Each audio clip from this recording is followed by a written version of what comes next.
Welcome to the Anchor Your Retirement podcast.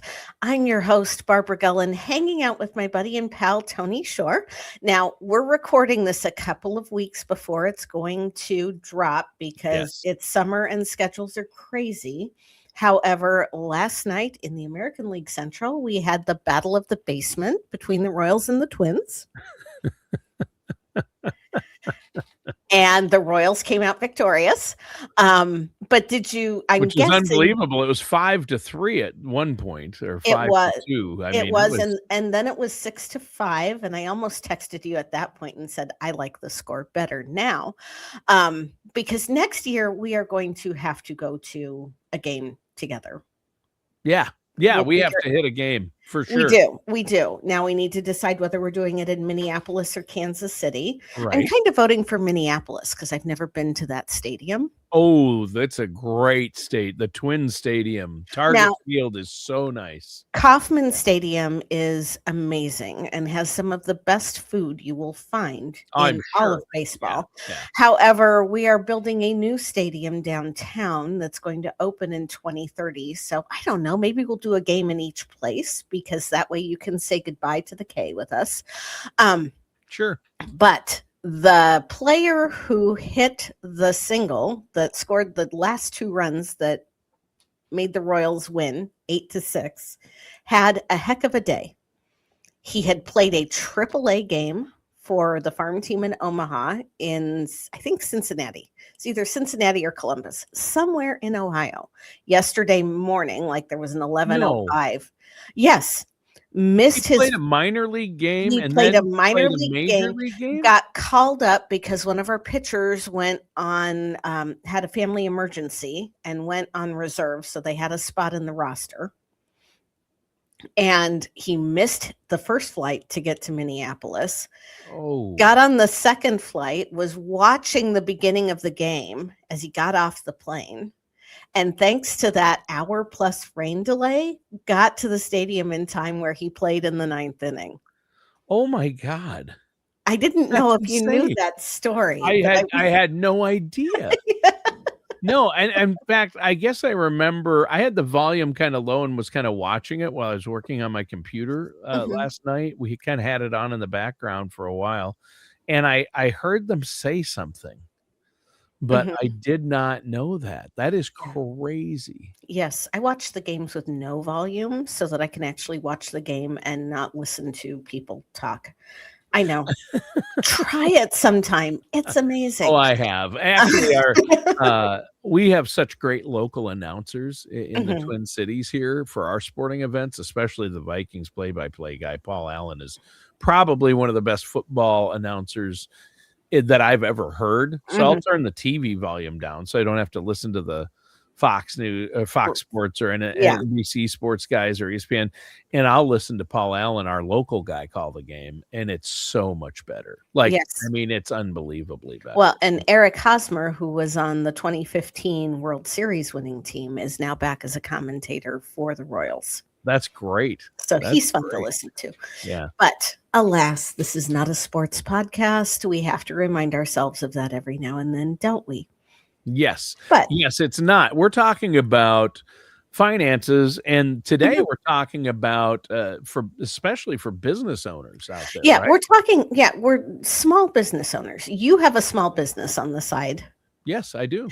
Yeah. I obviously have a small business because I'm here. I'm an independent financial advisor. I don't work under the name of one of those bigger companies that names stadiums and does that thing.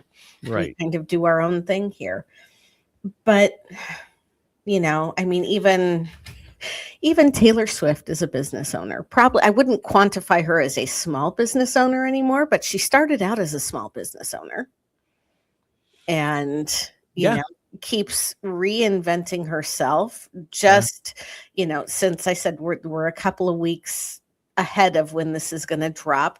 Her single for the new Toy Story movie dropped this morning, and it takes her back a little bit more to where she started in the country. Yeah, it's a little more country, and it's a great sounding song. It is. I I can just see it fitting perfectly into the Toy Story genre. Yeah, it's from the Toy Story soundtrack, It is. which is interesting too. It is.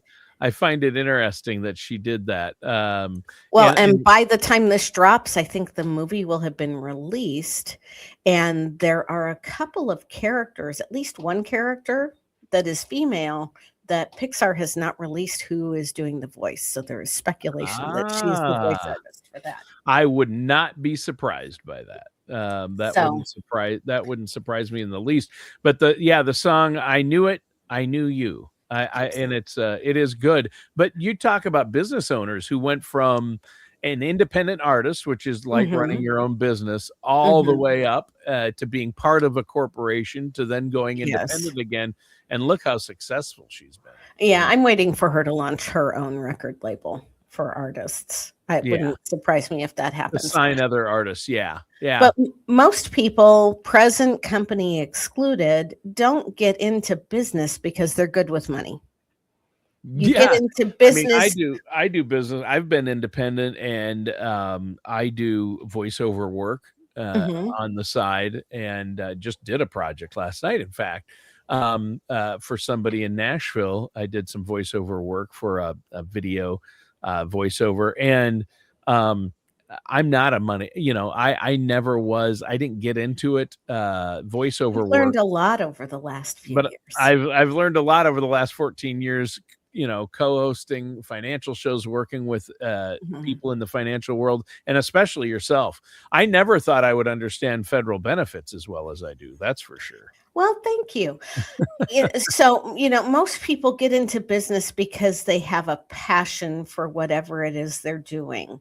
Yes. Whether, I'm thinking about the local pizza shop owner or the people who, I have one of my best friends is a fabulous seamstress, and she started out as a quilter and she still quilts, but she makes the most beautiful handbags and satchels and little things like coin purses and wallets, and combines these fabrics that you don't ever think would ever go together.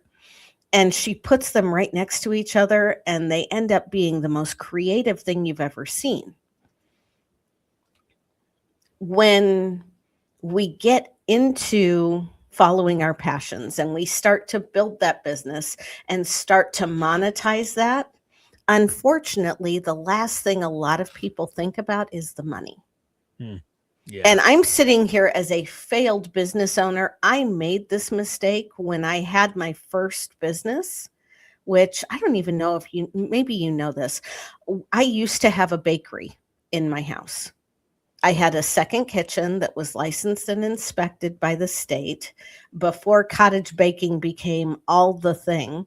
And I would bake. I had a training company that I baked literally hundreds of dozens of cookies for every week. It wasn't unusual to do 150 to 200 dozen cookies for them. Wow. I would do birthday cakes. I started decorating cakes when I was 10 or 11 years old.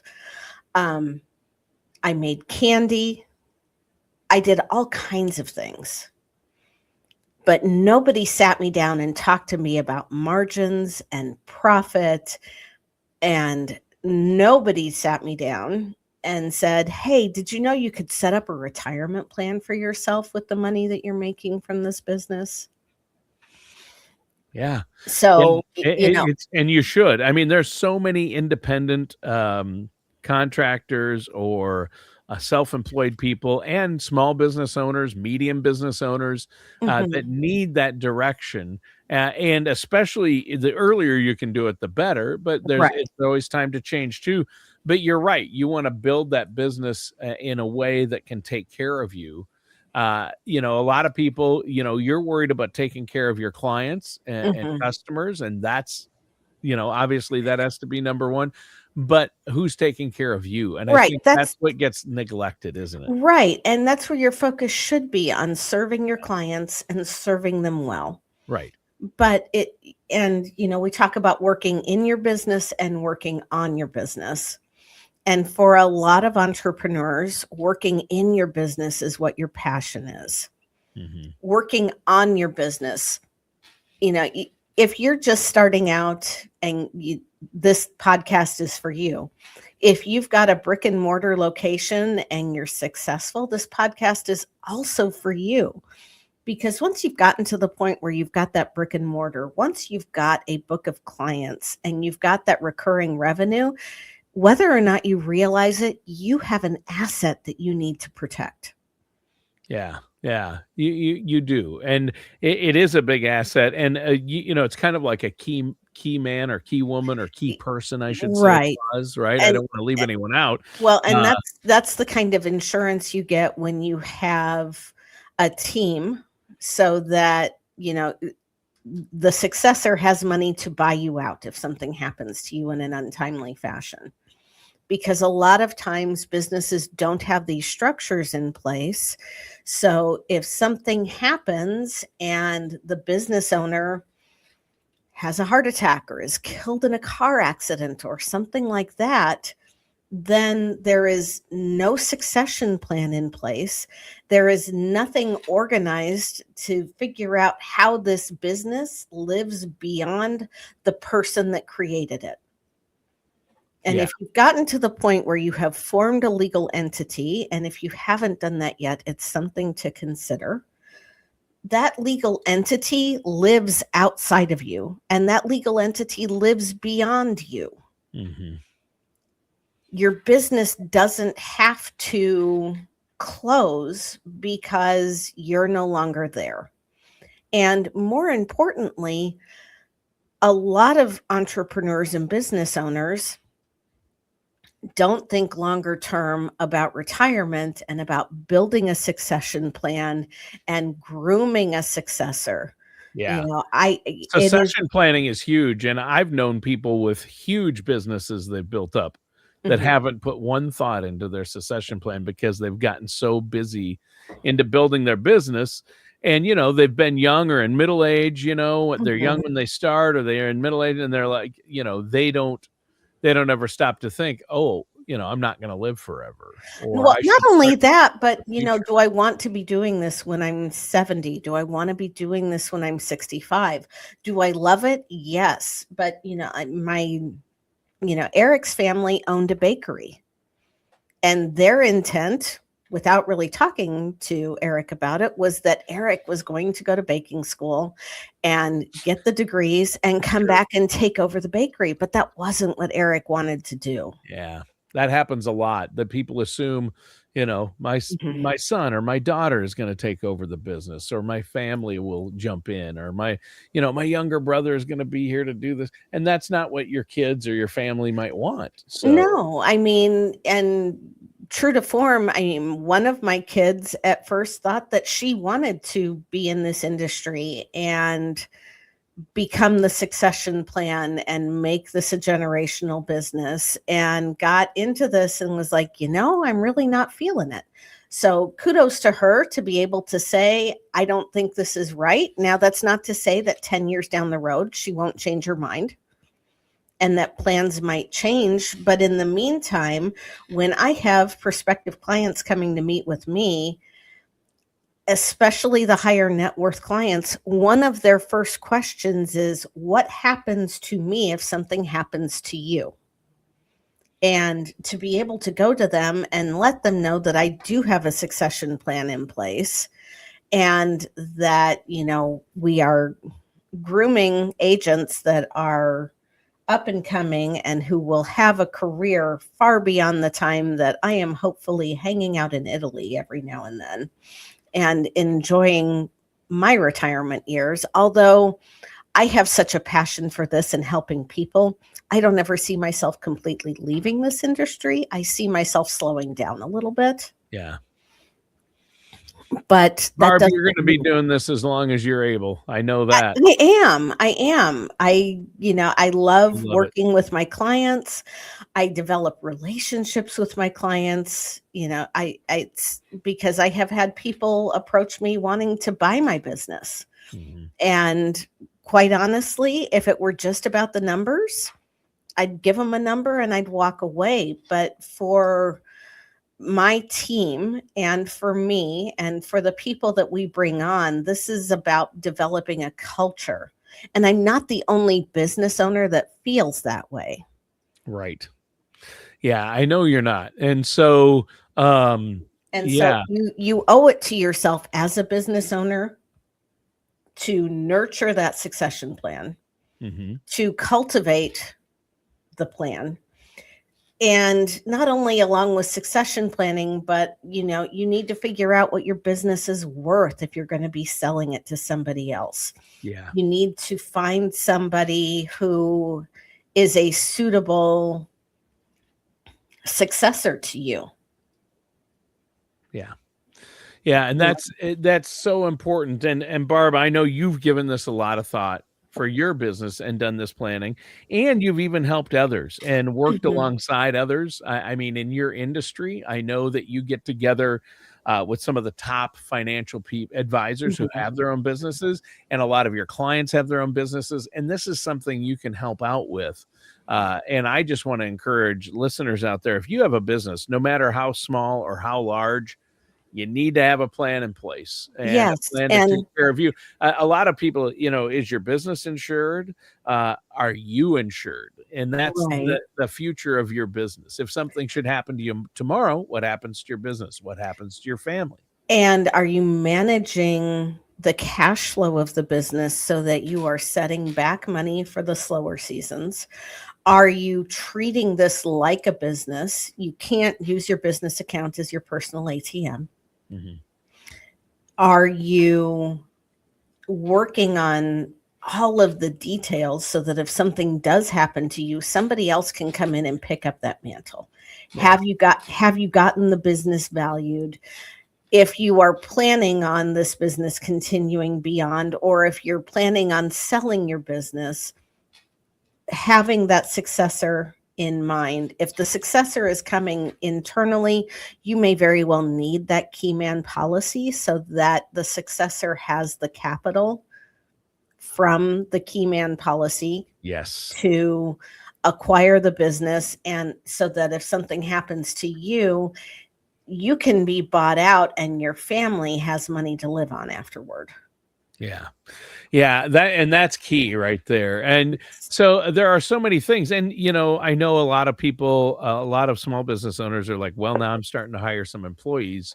What do I need to do to get a 401k plan going for myself? Right. Or, first you got to start with yourself. You have to have a personal. You have to pay yourself first. Yeah. It's also important to remember that as a business owner, you can't set up a separate retirement plan for yourself that you're not offering to everybody else. Yeah. A lot of single person, one man shows, one woman shows will look at something like a SEP IRA because that is tied to a portion of your revenue, and that is company contributions to a retirement plan. It is not you as the employee making contributions to the retirement plan. Yeah. However, if you then hire employees, you can't keep yourself on a SEP and offer them a 401k. The tax code will not allow you to do that. So you are either offering the SEP to everybody, which increases your cost per employee, or you are establishing a 401k.